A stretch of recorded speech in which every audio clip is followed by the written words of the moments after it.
Fisherman's Bend origins, named by John Coode in 1879, and the Coode Canal actually shortened the loop of the Yarra, which went right up north, and Fisherman's Bend was actually that northernmost bend. It wasn't the bend down this end, which people assumed to be the case. It was right up the top. It was the actual where the fishermen lived, where the name of Fisherman's Bend came from. Back in the early days, and this map's 1914, there were only really three roads. I've marked Williamstown Road in red and Ingle Street. And interestingly, Ingle Street was spelt with an I back in those days, but it's become an E in modern street directories for some reason. And Lorimer Street, which ran along the Yarra.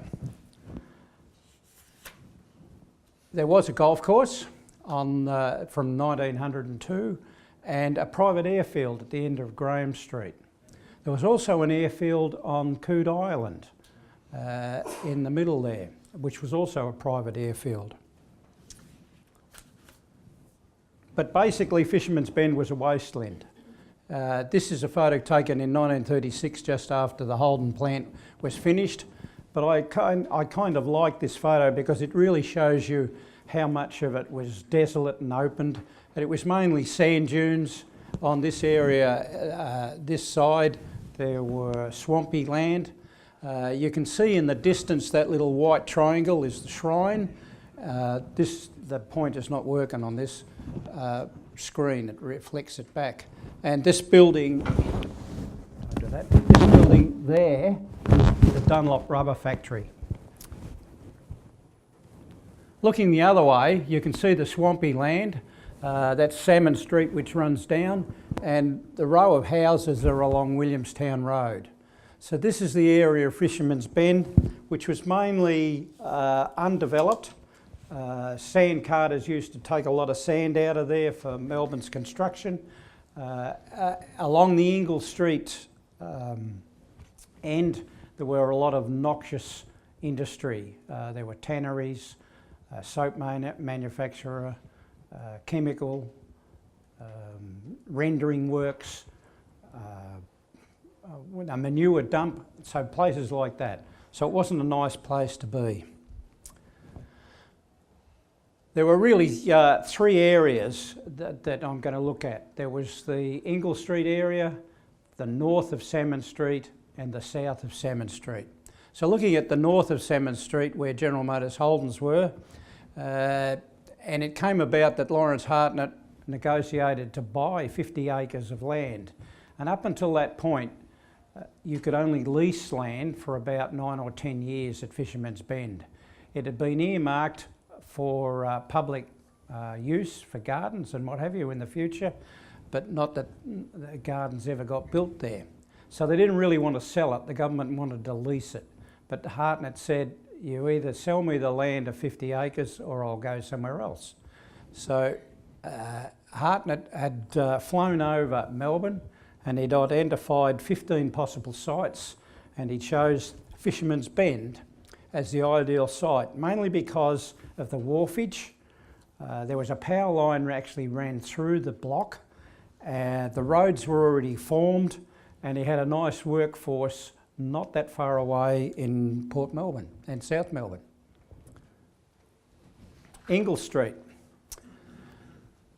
Perhaps one of the most toxic businesses in Ingle Street was the Fenton and Gwynbraid sulphuric acid plant, and this is the only image that we can find of it.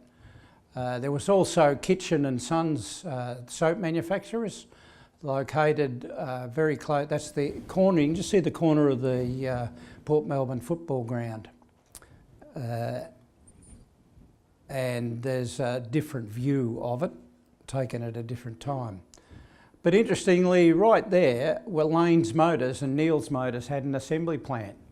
And this hasn't really been revealed before. This plant was built fairly early in the piece. Next to them was, if I get this other arrow in, that building there next to Lane's was actually the Shell Oil Company depot. So it was still reasonably toxic type environment. Lane's Motors. Lane's Motors and Neil's Motors were two brothers, Harry and Robert Lane. Now, Robert Lane formed his company first, so he got to call it Lane's Motors. But when Harry came along, he had to turn his name around to create Neil out of Lane's. So that's where the Neil's Motors comes from. This isn't the Neil's Motors assembly shop.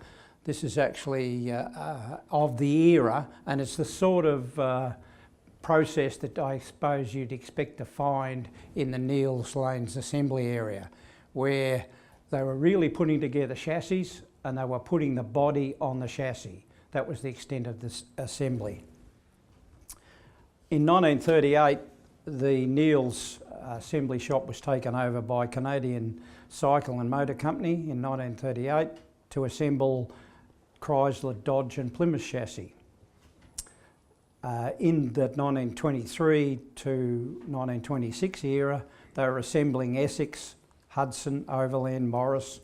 Lane's Motors pulled out of the assembly because he became a GM dealer, and GM had their own assembly operation in South Melbourne. Salmon Street South, the other end of Salmon Street, and there were a number of businesses that established in this area. Perhaps the first was the British Australian-led manufacturers on the corner, and they were making both industrial automotive paints and household paints. Directly opposite them on the other corner was Rogerson's Garage, and you'll actually see next to Rogerson Garage is a roof that's their own house. They purchased enough land to build that building behind the garage and build a house. The house didn't last long. The house was gone before I started going to Fisherman's Bend in the 1970s. The other interesting early business, and it's a bit hard to know when, Kingman and Company, Shipman King and Company made petrol bowsers, and they'd been making these since 1923. And I did ask the company, who are still in existence in Heidelberg, but they knew nothing about their company's history, and they seemed surprised that they'd actually started in Fisherman's Bend. In 1941, the Australian Ball Bearing Company occupied an existing building, and you'll notice that there's a sawtooth factory where the arrow's pointing, but just back this side is some rather older buildings. And I believe that the Chamberlain family took over an existing wooden factory for the Australian Ball Bearing Company and Royal Alloy Pistons. When they got the Holden contract for pistons, they built a bigger factory. Opposite is the former tank factory, which later became Roots. So this photo, it doesn't have a date, but I believe it's got to be after 1946, and it's got to be before 1949. That's basically why the date is 47 to 48. Moving on in time to 1950, Roots have expanded their factory considerably. So all those white roofs, so you've got a little bit over there and a little bit at the back. Roots eventually owned most of those 3 blocks you can see. The National Radiators set up on the directly opposite corner. Queensbridge Motors in 1950 established an assembly plant for commercial vehicles, Rios, GMC trucks and Oldsmobile trucks, and I'm not sure how long Queensbridge Motors stayed there. They certainly weren't there in the 1970s. National Radiators stayed there for some time, and the National Radiators building exists today, and it's a go-kart place. So there's really the only existing buildings today are the original Roots tank building, Rogerson's garage, last time I drove past, was being pulled down, so it's disappeared. So there's some of the existing buildings are there, but mostly they've gone. There's a photo of Rogerson's garage before they pulled it down, and I bought many a gallon of petrol there. But going back to Holden's at Fisherman's Bend, it appears that there was never an architect employed to design the Holden Fisherman's Bend factory. And it's been, I guess, a puzzlement as to who did the design work. This appeared in the GM World, and it's typical American factory. And it was obviously a sketch that was put together when they sold the Fisherman's Bend plant to GM overseas. A later drawing appeared in the local Pointers magazine, which, although not exactly what ended up, it's a lot closer. Unfortunately, there's no signature initials or anything to know who drew it up. I suspect it was probably somebody in their art studio, which they employed artists right through the 30s. The head office. There were 4 people involved in the design, if you like, of the Fisherman's Bend area. Lawrence Hartnett himself, John Story, who was the manufacturing manager, Eric Gibson was a structural engineer and has a direct connection with our organisation in that he was Harriet's grandfather. And Norm Pointer, who was the chief engineer at Fisherman's Bend. Hartnett gives a lot of praise to Eric Gibson because one of the issues of building a Fisherman's Bend was the sand. How would they build the foundations on a sandy base? And what Eric came up with was what he called camel's feet foundations. And you can see in the bottom drawing here, there's trapezoidal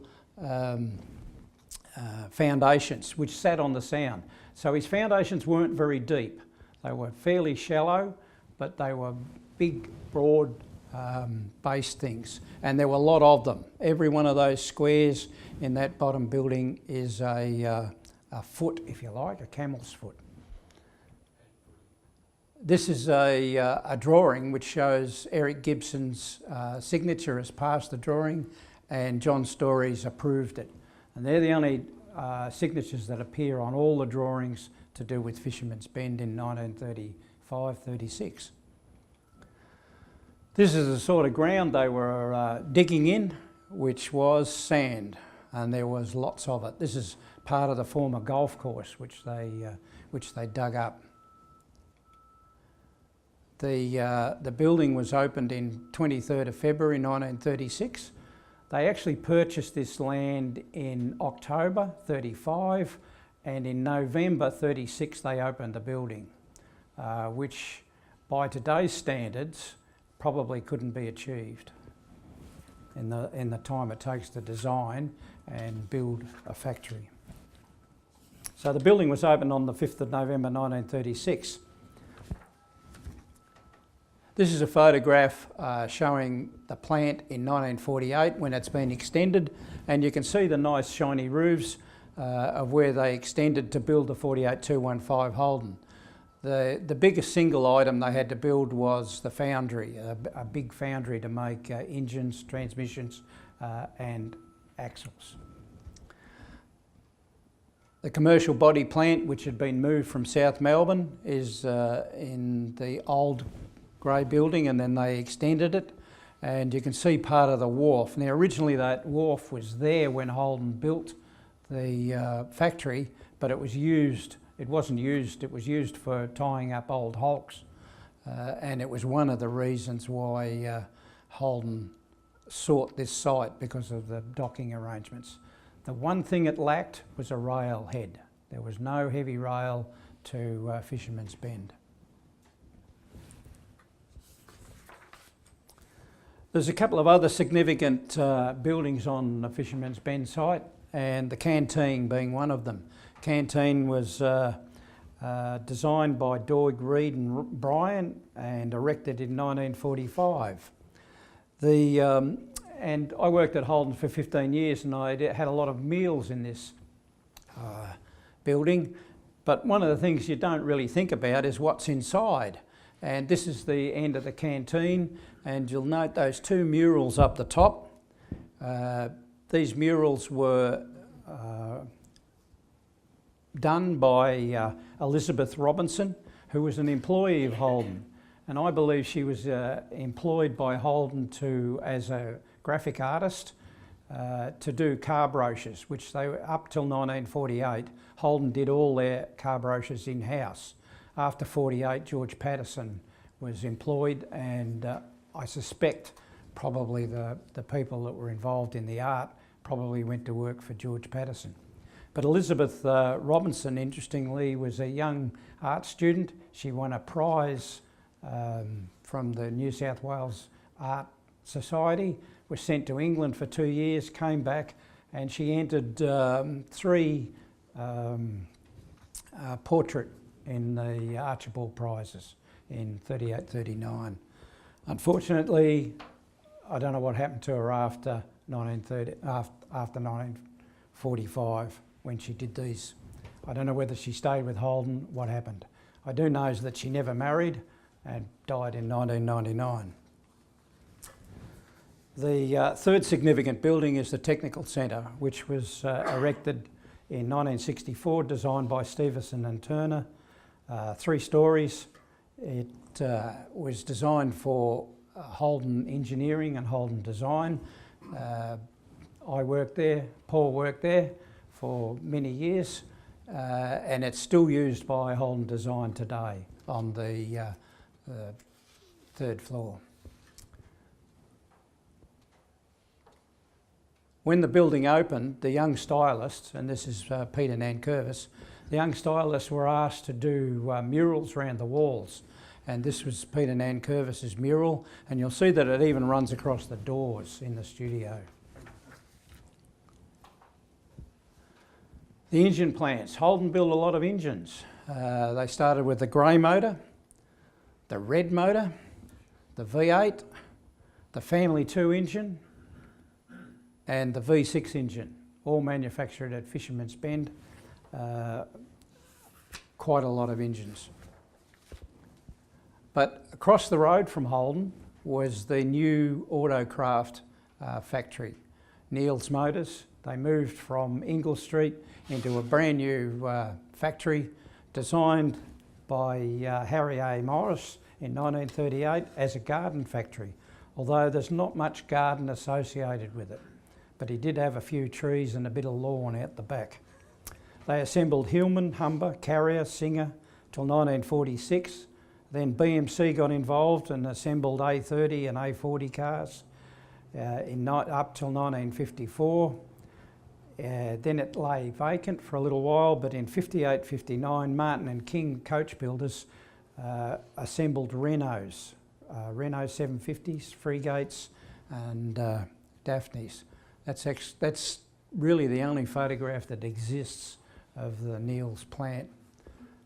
After Martin and King, I don't really know what happened to it, but it was gone before 1970.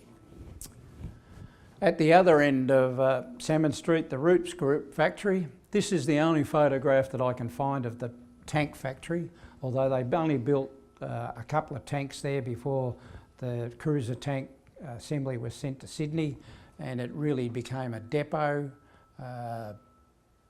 for the Army up until about end of 1941.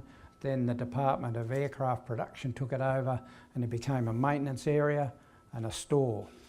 In 1946, Menzies did a deal with Roots, and they leased the factory to Roots to assemble Hillman, 10 horsepower Hillmans, Humbers, Commas and Carrier commercials. So the first car, a 10 horsepower Hillman, arrived here in a box, or boxes, from England in about the middle of the year. However, the factory wasn't ready. That's an outside of the factory. The factory wasn't ready, and so they actually send the cars down to Holden's assembly plant, and the first 10 horsepower Hillmans were assembled in Holden's. And I never knew that till I did this research project. No one's ever admitted to that before. They employed rather an interesting assembly method on the little 10 horsepower Hillman. They actually turned the whole thing upside down so they could assemble the engine, transmission, axles, exhaust at waist level, whereas previously the car would go, the men would be working in a pit under the car, working up like this. Only lasted about 2 years and they gave that idea away.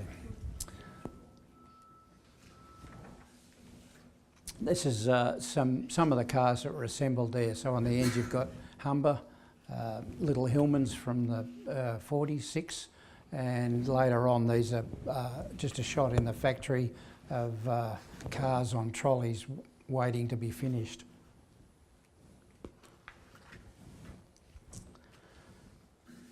Going back to Ingle Street now, although this is not, technically this is not Ingle Street, but Standard Motors came to Ingle Street in about the 1951. Roger Street they moved into, probably a Fenton and Grimwade building, where they started the assembly of standard cars. A new factory was erected, and Eric Gibson appears to have something to do with this factory, because Harriet has an album that belonged to him, and that's where these photos came from. So he wouldn't have had the photos without he had some connection. What it actually was, I don't know, because it's a really unusual factory. Most factories were sawtooth in this period, but he basically, well, whether he did, but they basically built two big hangars and connected them together with a low flat roof. This is Bertie Street, and Roger Street runs that way. When AMI took over, bought Standard Triumphs out, they took over the Fenton Grimwade head office. And this is Ingle Street. Delft Taps currently occupy it. And that round circle up there has actually still got AMI in it. One of the few remaining things to indicate that motor cars were made in this area. But they built a lot of engines. They actually set up a plant to make probably the engine that was in Graham's Triumph was assembled in this factory. And in the 1960s, they assembled a lot of Mercedes-Benz. And after Mercedes-Benz came Rambler, quite a lot of Ramblers. And then they started assembling Toyotas. So the first Toyota was a little thing called a Tia in 1963, followed with the Corona and all Toyota models. Toyota then began to purchase shares in AMI, and by 1968 held 40%. So the company then became AMI Toyota in 1985, but 2 years later it was simply Toyota Australia. In 1994, all the manufacturing moved off the site to a new plant in Altona, but the head office and design studios remained in, I think it's Bertie Street, isn't it, Paul? Bertie Street. Other organisations. Disco. Disco was started by EA Mation, which was a large spares dealer, and he started a company in the 1937. In 1942, he needed to expand and he moved into a shed behind this building, but by 1948 he had built a two-storey building employing 200 people, making distributor parts, condensers, coils, spark plugs, anything electrical to do with an engine. In 1948 they got a contract to put the Holden wiring harness together, and Holden actually bought a share in Disco to allow them, they bought a 60% share to allow them to tool up. Holden by 1950 purchased the thing outright, and then in 1977 relocated the whole Disco operation into their Salmon Street premises. They turned this into Maytech, which was a management and training education centre. They trained apprentices here for a number of years, not only for Holden, but for firms right across Melbourne, which was fairly successful. But then when manufacturing industry declined, the apprentices, people weren't employing apprentices. They sold the building to Cambridge University Press, who still occupy it. The Australian Ball Bearing Company and Rolloy Pistons in Salmon Street, established by Albert Chamberlain. He established it to recondition ball bearing races, because back in the early period in the 30s, he found it very difficult to buy ball bearings. So he came up with the idea that he would recondition old ones. And then son Bob, in 1937, decided that pistons weren't very good in Australia. So he came up with an improved design and material specification, and he had aluminium made in America, shipped out here, and they started Rolloy pistons. But they ran out of space and had to build a new factory when they got the contract to build Holden's pistons. And this is a shot of the factory. Also threw in this little photograph to show that Rolloy were an equal opportunity employer. And this is Irene Moody using a multi-drill rig, which was designed and built by Bob Chamberlain. At the other end, Queensbridge Motors, they were building commercial bodies for Rio. They built tractor implements for Cleatrack tractors. Cleatrack was actually not a normal tractor with rubber tyres. It actually had a tracked tyre. GMC trucks, Oldsmobile trucks, and then after 48-215 they became a Holden agent, and they were performing Holden service. This is a typical Rio commercial body, although this is a pre-war one. Can't find one post-war. Commonwealth Aircraft Corporation, which you wouldn't associate with the automobile industry, but after the war they had a bit of slack time, seeing as they weren't building as many aeroplanes, and so they did Holden did a deal with them. There was a fair bit of interface between Holden and CAC, seeing as Holden owned a chunk of it, and they came up with the idea to build a steel and aluminium transit bus on Bedford chassis. These were designed by Holden, and Armco in America also had a finger in the pie in that they designed the big aluminium ribs that run around the outside. If anyone from the baby boomer era will remember these buses. They built quite a lot, up to from between 1951 and 1958. The last connection Fisherman's Bend with the motor car, of course, is motor racing. And after the war, when they stopped using the airstrip, the circuit race guys soon took over and ran regular circuit racing on the airstrip. And they used the runways. They used the east-west runway and one link at the north-south runway. And from memory, I think that's Stan Jones in the Maybach. I'm not sure who the other one is. Stan Jones and Rich Huntley, is that it? Stan Jones and Rich Huntley, righto. So circuit racing commenced in 1947 and finished about 64 when one of the runways started to break up badly and the government wouldn't give them any money to resurface it, so they went somewhere else.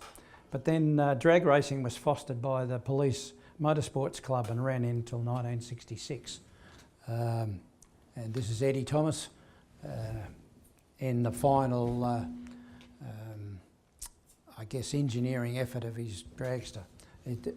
When he first brought it out, it had the supercharger mounted in front of the engine.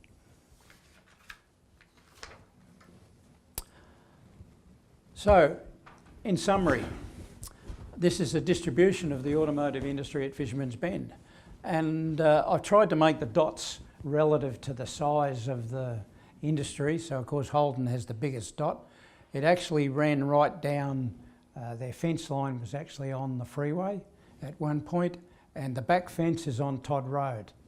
So they stretched probably 120 acres of land. They bought the first 50 and then they leased the next lot progressively off the government. And the other little dots represent the other industries in the area.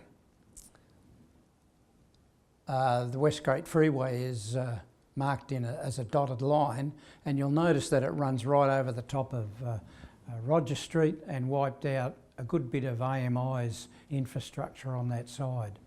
And if you go to the Toyota head office, that backs onto the freeway. Conclusions. Yes, Fisherman's Bend made cars. Turn my page over. They made a lot of cars. I picked up the wrong bit of paper, so I've got to try and remember. I reckon about over 400,000 motor cars were made at Fisherman's Bend. But more interestingly, they made over 12 million engines at Fisherman's Bend. Most of them were made by Holden. Most of them were the Family 2 engine. They exported the Family 2 engine all over the world. So it was quite a big project. It was developed as part of the Button Plan to win export credits, so Holden could turn around and import other components and get a credit for exporting. Without the Holden Plan in '36, the area may well have been the site of an oil refinery, and certainly Vacuum Oil Company looked hard at Fisherman's Bend in where to place their oil refinery. They actually leased a big chunk of land to start preparation. The thing they couldn't work out was how to build on a sand site. They obviously didn't know about Eric Gibson, so they went to Altona. The other thing that was lobbied long and hard for Fisherman's Bend was a commercial airport to rival Essendon.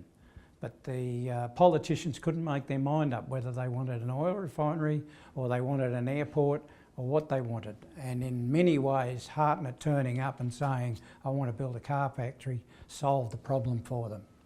So both these proposals ran between 31 and 35, and Hartnett effectively saved the government making a difficult decision by passing a bill to sell him the land rather than lease it. Thank you.